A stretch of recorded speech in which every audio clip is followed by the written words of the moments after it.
श्री स्वामी समर्थ। जय जय स्वामी समर्थ। 3 दशकानंतर या गुढीपाडव्याला चालून आला आहे खास योग। ही तुमची रास असेल तर घरात येईल पैसेच पैसे। गुढीपाडव्याच्या दिवशी सर्वार्थ सिद्धी योग येत आहे। हा योग सकाळी 7:32 सुरू होईल। तो 10 एप्रिलला सकाळी 5:06 पर्यंत असेल। गुढीपाडवा हा 3.5 मुहूर्तापैकी एक आहे। हा दिवस कोणत्याही शुभ कार्यासाठी महत्त्वाचा मानला जातो। गुढीपाडवा अगदी काही दिवसावर आला आहे। यंदाचा गुढीपाडवा खूप खास असेल, कारण या दिवशी अनेक महत्त्वाचे योग होत आहे।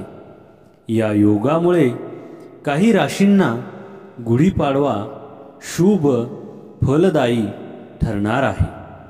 चैत्र महिन्याच्या शुक्ल पक्षातल्या प्रतिपदेला हिंदू नववर्ष सुरू होतं।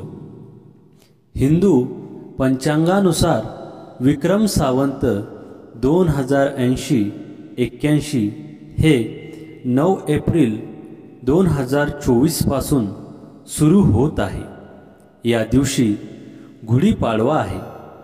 महाराष्ट्रात हा सण विशेष उत्साहात साजरा केला जातो। या दिवशी चैत्र नवरात्र सुरू होतं। या दिवशी अनेक शुभ योग आहेत। त्यामुळे हा गुढीपाडवा 12 पैकी 4 राशींसाठी शुभ फलदायी ठरेल। यंदा गुढीपाडव्याला अमृत सिद्धी योग आणि सर्वार्थ सिद्धी योग एकत्र आले आहेत। तसंच या दिवशी शश नावाचा राजयोग आहे। शश राजयोगामुळे काही राशींना विशेष लाभ मिळतील। तर कोणत्या आहे त्या भाग्यवान 4 राशी ते आपण आज या स्वामी संदेशामध्ये बघणार आहोत। त्यासाठी आजचा हा स्वामी संदेश पूर्ण बघा आणि चॅनलवर नवीन असाल तर चॅनलला लगेच सबस्क्राईब करा आणि कमेंटमध्ये श्री स्वामी समर्थ नक्की लिहा, भाग्यवान ठरसाल। ज्योतिषशास्त्रानुसार चैत्र महिन्यातल्या शुक्ल पक्षाची प्रतिपदा तिथी 8 एप्रिलला रात्री 11:50 सुरू होईल आणि 9 एप्रिलला रात्री 8:30 समाप्त होईल। या दिवशी शश नावाचा राजयोग होत आहे। हा योग मेष, वृषभ, धनु आणि मकर राशीसाठी लाभदायक असेल। त्यातील सर्वात पहिली मेष राशी। गुढीपाडव्याला होत असलेल्या शश राजयोगामुळे या राशीच्या व्यक्तींना भौतिक सुख लाभेल। धन लाभाचे योग आहे। या कालावधीत नवीन वाहन खरेदी करणं शुभ ठरेल। त्यानंतर वृषभ राशी। या राशीसाठी यंदाचा गुढीपाडवा शुभ आहे। शश राजयोगाची शुभ फळ मिळतील। विवाहित व्यक्तींना अपत्य सुख लाभेल। नशिबाची चांगली साथ मिळेल। त्यानंतर धनुराशी। शश राजयोगामुळे या राशीच्या व्यक्तींना प्रेम संबंधात चांगली फळं मिळतील। विवाह इच्छुक व्यक्तीच्या विवाहाचे योग आहे। आर्थिकदृष्ट्या वृद्धी होईल। प्रेम प्रकरणात यश मिळेल। त्यानंतर मकर राशी। शश राजयोगामुळे या राशीच्या व्यक्तींना नशिबाची साथ मिळेल। सर्व कामं विना अडथळा पूर्ण होतील। आईवडिलांच्या मदतीनं प्रगतीचा मार्ग सापडेल, जुने वाद संपुष्टात येतील. गुढीपाडव्याच्या दिवशी सर्वार्थ सिद्धी योग येत आहे. हा योग सकाळी 7:32 सुरू होईल. तो 10 एप्रिलला सकाळी 5:06 असेल. या योगात शुभ कार्य केल्यास सिद्धी प्राप्त होते, तसंच देवाची कृपादृष्टी लाभते. चैत्र शुक्ल प्रतिपदेला अमृत सिद्धी योग आहे. 10 एप्रिलला सकाळी 7:30 वाजल्यापासून सायंकाळी 5 वाजेपर्यंत हा योग असेल. ज्योतिषशास्त्रात हे दोन्ही योग शुभ मानले गेले आहेत. त्यामुळे या दिवशी शुभ कार्य करू शकता. गुढीपाडव्याला सकाळी 6 वाजल्यापासून ते सकाळी 7:30 वाजेपर्यंत पंचक आहे. या दिवशी बवकर्ण आहे. तो सकाळी 10:09 ते संध्याकाळी 8:30 वाजेपर्यंत असेल. चैत्राची सुरुवात ज्या दिवसाने होते तो दिवस म्हणजे गुढीपाडवा. तो प्रत्येक हिंदूच्या दृष्टीनं महत्त्वाचा आहे. त्या दिवसापासूनच श्रीरामाचे नवरात्र सुरू होते. ते रामनवमीला संपते. हा 3.5 मुहूर्तापैकी एक मानला जातो.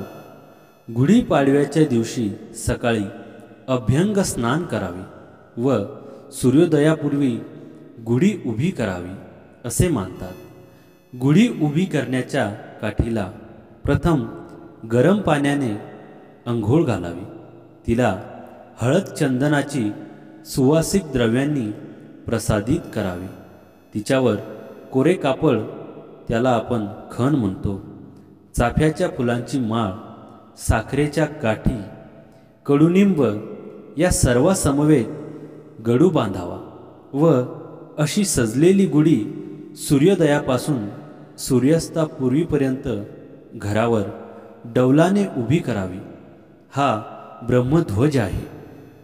आपल्या स्वातंत्र्य अस्मितेचे ते लक्षण आहे. विजयाचे प्रतीक म्हणून आपण गुढी उभारतो.